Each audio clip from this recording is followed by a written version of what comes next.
mít tam ten zájem zjistit, kým se chci stát, co mi dává smysl, proč dělat ten nebo který návyk, proč běhat, proč posilovat, proč si číst.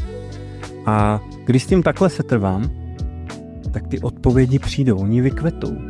Jako květina, kterou chvíli zalejvám. Čili někdy to vyžaduje i trpělivost a citlivost. Dneska mi někdy přijde, když to trochu přeženu, že jako každý chce hned vědět smysl svého života. Hned chce vědět, kým se stane. Jo? A zase oni to hodně podporujou někdy, ty určitý influenceři a koučové, který vědějí, co udělat. Tady mám 5 věcí, které pomůžou i tobě být úspěšný, jo? Který snědli všechnu tu moudrost, tak takový lidi někdy vytvářejí iluzi toho, že bychom všichni měli vědět, ale realita je taková, že většina z nás prostě neví.